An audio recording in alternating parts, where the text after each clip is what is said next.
In this video, I would like to talk about different internal control activities that management can put in place in order to have a strong control environment.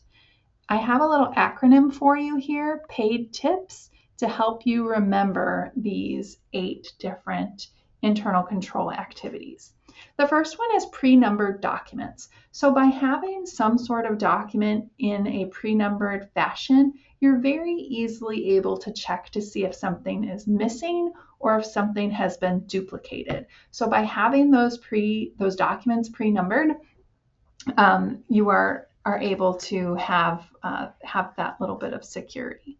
Then having authorized transactions. So before someone can go out and purchase something, we would like to make sure that that transaction is authorized. That helps us to limit purchasing maybe things that we didn't want to purchase, or having people responsible that are not responsible for things, buying things that they shouldn't.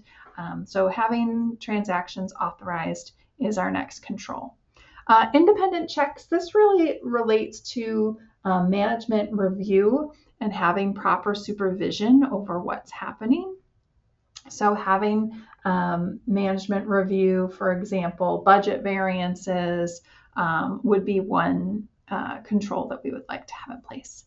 Documentation, we are auditors, we deal a lot in document inspection, so having documentation of that audit trail is another strong control. Timely and appropriate performance reviews. So this would deal with, again, looking at your budget amounts compared to actual, doing analysis of your employees to make sure that they are doing what they're supposed to be doing. So making sure that everything is running smoothly is the idea of this timely and appropriate performance reviews. The I stands for information processing controls.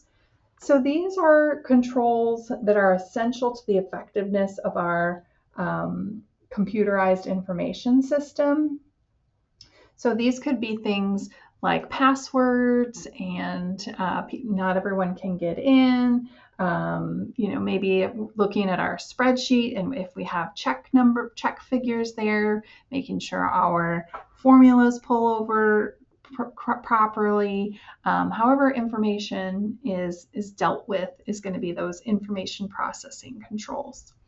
Physical controls is our next one. So maybe this is security cameras where only authorized personnel can access our inventory. Maybe this is just having locks, keeping something in a desk drawer that's locked might be a physical control to safeguard those assets.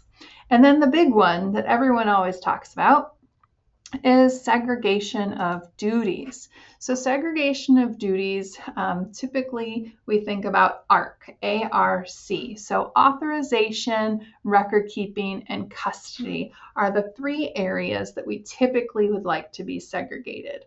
We could also add in reconciliation as a 4th segregation of duties. So what does this mean? It means the person who is authorizing the transaction should not also be recording that transaction into our accounting records and should not have custody of whatever it is. So let's put this into play. Let's say we're talking about purchasing inventory. The person who is authorizing that transaction, so sending out the purchase order to the vendor, would not also record the accounts payable and the receipt of that inventory, and that person also would not receive that inventory when it comes in. Those things would be separated. So that is just a quick overview of some internal controls that auditors are going to be looking for when they are looking into their client's control system.